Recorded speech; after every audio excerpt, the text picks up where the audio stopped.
আমি না মরলে এই কাগজ তোমার পাবার কথা না। আচ্ছা, আমি কি শালা বুড়ো হয়ে মরছি? বয়স কত হয়েছিল? 2-4টা বাচ্চা কাচ্চা হয়েছিল তোমার আমার? হাসি পেয়ে যাচ্ছে লিখতে বসে। জীবনে ভাবি নাই মরার আগে কোনোদিন এইসব ঢং করে মরা লাগবে। তো কেমন কাটে দিনকাল? সব ঠিকঠাক? এখন আমি নাই, আমার পাপ নাই, সুখ আছে। সুখ সুখ কি জানো? পাখি। শালার পাখিদের আবার রীতিনীতি অন্য জাতের। তুমি যেই পাখিদের খাঁচায় পুষতে চাইবা ওই শালা জীবনেও আপন হবে না। সুযোগ পাইলেই উড়াল মারবে, ফিরেও তাকাবে না। সহজ না ম্যাডাম, আপনার জীবন খুব কঠিন হবে। আপনি আইনজীবী হবেন, হন, তাই বলে আমার মতন জয় আমিরদের বিপক্ষে হইয়েন না। এক জয় আমিরের বিপক্ষে গেলেন, আপনি তার হয়ে গেলেন। আবার কোন শালার বিপক্ষে যাবেন সেই শালায় না। বিপক্ষে গিয়ে একবার দেখলেন তো কি হয় এই পথে। আপনি পথিক ভালো, কিন্তু আপনার পথ না। এই দুনিয়া আপনার নীতিবোধ কেড়ে নিয়ে আপনাকে পরী থেকে শয়তান বানাতে সর্বদা সচেষ্ট। হার্ভি রেন্ট বলেছিল, You either die a hero or live long enough to see yourself become the villain. হয় তুমি নায়ক হিসেবে মৃত্যুবরণ করো, নয়তো বেঁচে থাকো নিজেকে একসময় খলনায়ক হয়ে যেতে দেখার জন্য। হ্যাঁ, আমি মরলাম না, বেঁচে রইলাম। সেদিন মরলে কি হতো জানো? সর্বহারা এক ত্যাগী নায়ক, নিষ্পাপ জয় আমির হিসেবে মরে যেতাম। কিন্তু বেঁচে থাকতে গিয়ে আমি নিজেকে তোমার মতো নীতিবানদের চোখে ঘৃণিত এক পাপিষ্ট হয়ে যেতে দেখলাম। কিন্তু আমি থামালাম না নিজেকে। আমার মন চাইল না, কারণ আমি ততদিনে শিখে গেছি মানুষেরা বাঁচে না। বেঁচে থাকতে হলে অমানুষ হতে হবে। যে রাজনীতির দায়ে আমি বাপ হারাইছি, মারে নষ্ট হয়ে মরতে দেখছি, দাদার মাথা গলা থেকে আলাদা দেখে চাচার কোলে নিজের পরিচয় ধুয়ে বাইর হয়ে আসছি পথে, সেই পথে খালি খিদে, নিজের পেটে খিদে, পথের খিদে, পথের পথিকদের খিদে। এই পথে রোজ আমার মতো জয় আমিরেরা পয়দা হয়, কিন্তু শালা দুনিয়ার কিচ্ছু যায় আসে না। রোজ খবরের পাতায় মানুষ আমার মতন জয় আমিরদের সব হারানোর গল্প পড়ে। তারপর চশমাটা খুলে দুটো দীর্ঘশ্বাস ফেলে খবরের কাগজটা সরিয়ে রাখলেই শেষ। রাজনীতির খেলায় সব হারানো আমরা কিভাবে বাঁচব? খিদের জ্বালায় কোন পথে এক মুঠো ভাত খেয়ে বেড়ে উঠব? কি শিক্ষা পাব? তা সমাজে দেখার সময় হলো না।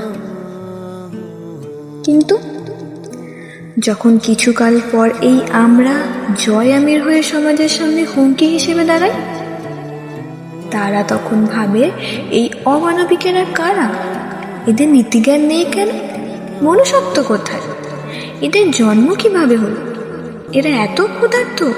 ছি, ভালো শিক্ষা পায়নি কেন? তুমিও হবে, হয়েছ খানিকটা, আরও হবে। তুমি আর নীতিবান নেই, তোমার ভেতরে নমনীয়তা ফুরিয়ে আসছে। তুমি একসময় ক্ষমা করতে ভুলে যাবে। তুমি শিখে যাবে বাঁচতে হলে কঠোর হতে হয়, স্বার্থপর আর ক্ষমতাপরায়ণ হতে হয়, মাফ করতে ভুলে যেতে হয়।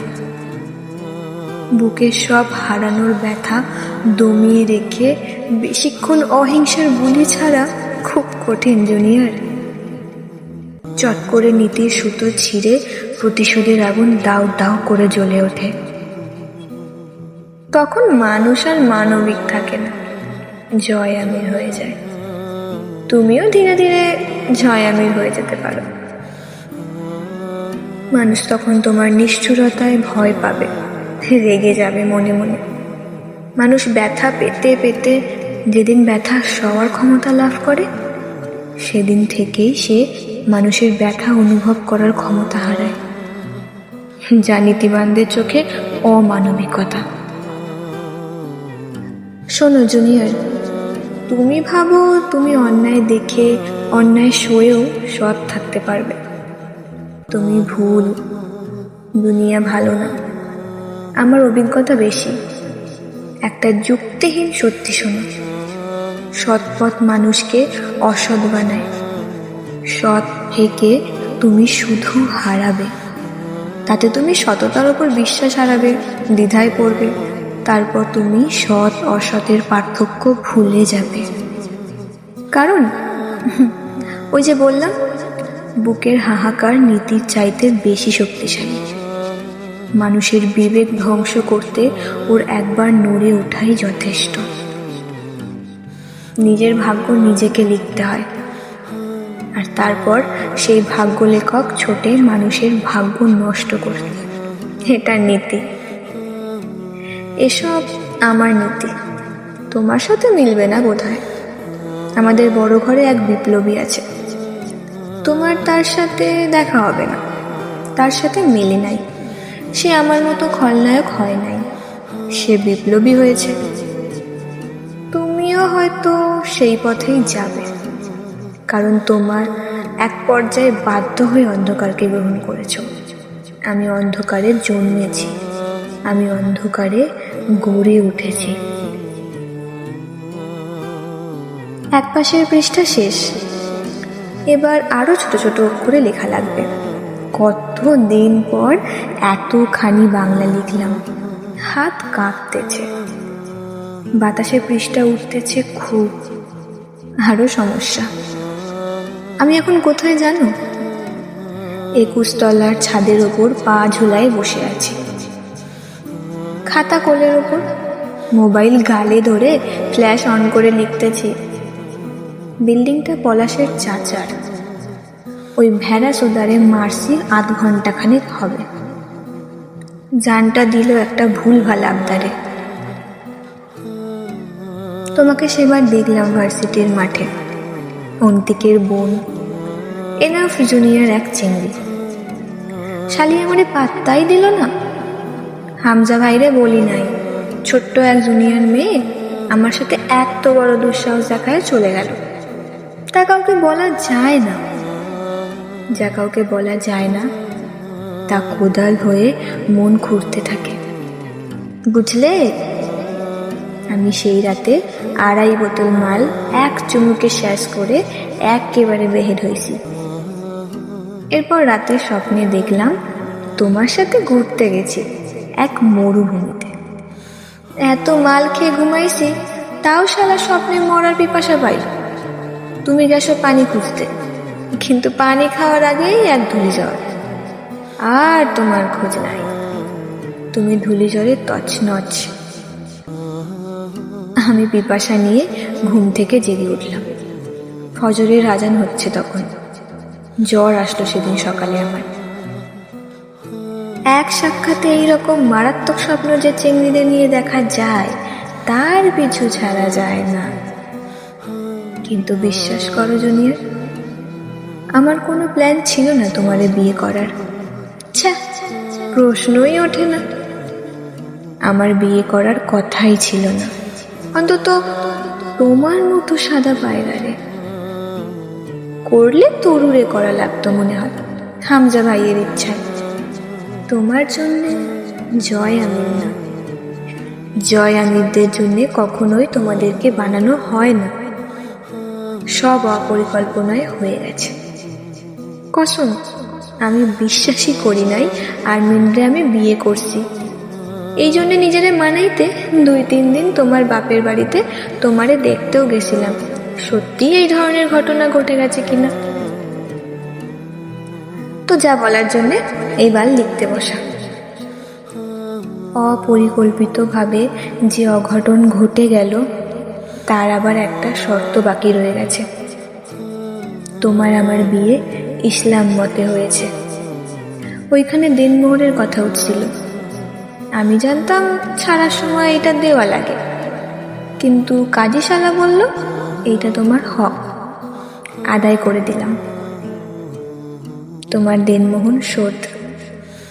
তো এখন কি, আমার সব ছোঁয়া ভুলে যাবা? মানুষ কিছু দিয়ে মূল্য না পাইলে তা আজীবন মনে রাখে। মূল্য পরিশোধ হইলে দেনা পাওনা শেষ, সাথে স্মৃতিও। না, তুমি নিজেরে বিক্রি করো নাই, আবার কোনোদিন আমার নামেও করবা না, এইটা নিশ্চিত। চাইলাম না তোমারে, যাও। তোমারে চাইলে ওইটা আরেক পাপ। কম নাই আমার পাপ জীবনে, আরেকটা বাড়ালাম না, তাতে কি হবে? তোমারে চাইলে আমার পাপে ভাটা পড়ার প্রবল সম্ভাবনা। পাপ আমি ছাড়ব না, তোমারে আমি চাইব না। তোমার বাপের জমি বিক্রি করা 12 লক্ষ টাকা আমার অ্যাকাউন্টে থাকলো, আর যা ঋণ ছিল তোমার আব্বার, ওইটা আমি শোধ করে দিছি। দেনমোহর ধরো 2 লাখ বেশি দিলাম। আমার জানা নাই নির্ধারিত অ্যামাউন্টের বেশি দিলে সমস্যা আছে নাকি, থাকলে থাকলো। স্বামী হিসেবে কিছু দিলে সমস্যা থাকার কথা না। না, স্বামী না, আসামি। লেখা কাটলে সৌন্দর্য নষ্ট হয়, তাই কাটবো না। তুমি স্বামী না পড়ে আসামি পড়ো। শোনো, যে টাকা জমা থাকলো ওইটা যদি আমার দেওয়া দেনমোহর হিসেবে খরচ নাও করো, তো তোমার বাপের জমি বেচা টাকা হিসেবে খরচা করো। মনে করবা আমি দেই নাই, তোমার বাপ দিছে। টাকা ছাড়া এক পাও চলতে পারবে না। উকিল হবার জন্যে ভালো রকম টাকা লাগবে। ঘটনা হইল আপনার মতো উকিল খুব দরকার ম্যাডাম। তাইলে হয়তো আমার মতো জয় আমিরেরা মায়ের লাশ দেখিয়ে আপনার কাছে অপরাধীর শাস্তি আশা করতে পারবে। অপরাধীকে ফাঁসিতে ঝুলতে দেখে তাদের আগুন নিভবে। আমার মতো পাপে তৈরি হতে হবে না আরেকটা। কিন্তু ঘটনা হলো উকিল হিসেবে সবাই আপনাকে দেখবে, আমি বাদে। এইটা অবশ্য ভালো, আমার মতো আইন বিদ্বেষী পাপির ঘরবালি আইনজীবী বিষয়টা বেমানান। আপনি যখন উকিল হবেন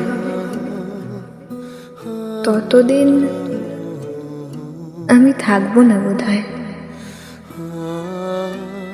আমি আর বাঁচবো না বেশি দিন, খুব অল্প সময় আছে আমার। এই দিনগুলোতে আমি মাত্রহীন পাপ করব, তোমার ঘেন্না আরো বাড়বে। তারপর যদি বেশ কিছুদিন বেঁচে থাকি তো ক্যান্সারে মরব, না হলে গুলি খেয়ে।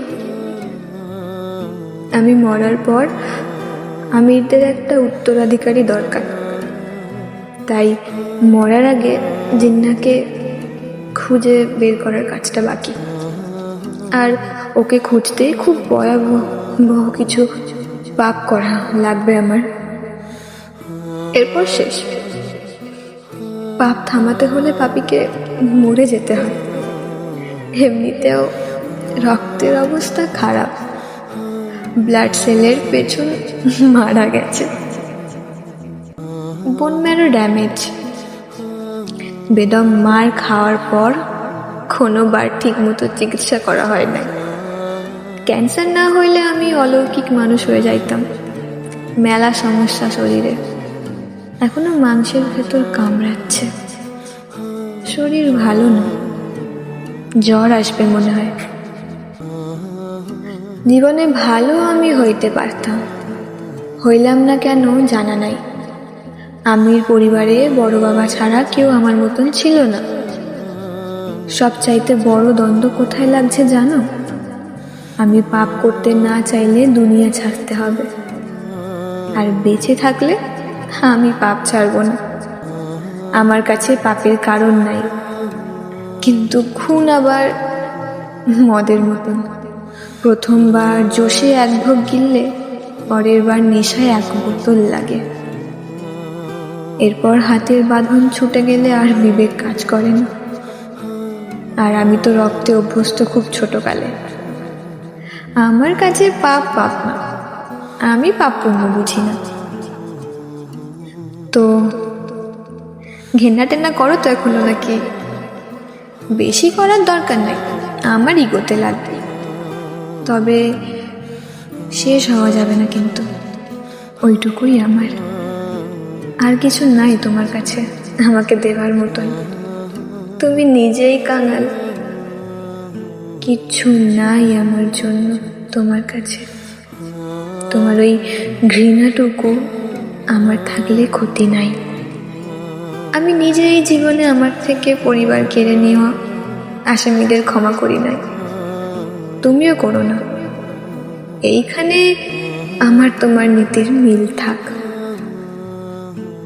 পৃষ্ঠা শেষের দিকে, হাতও কাঁপতেছে খুব। এই কাগজ যখন পাবে তুমি, আমি তখন বহু দূর। এই পাপের জন্মে আর দেখা হবে না তোমার সাথে। তোমার চোখে ঘেন্না দেখার সুযোগটুকু হারিয়ে আমি পালাবো।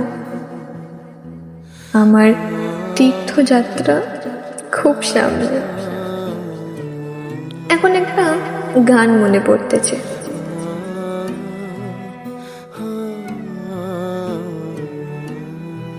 আমি মরে গেলে জানি তুমি কাঁদবে না, ওখানেই শেষ করে দিও।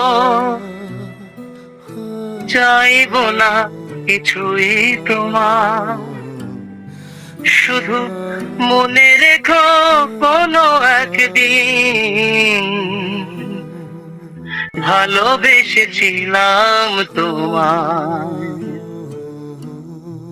পৃষ্ঠা শেষ, আর এক লাইন লেখা যাবে। তো বিদায় আমার পাপী জীবনের অনাকাঙ্ক্ষিত মেহমান, আমার ঘরের দুশ্মন। জয় বাংলা।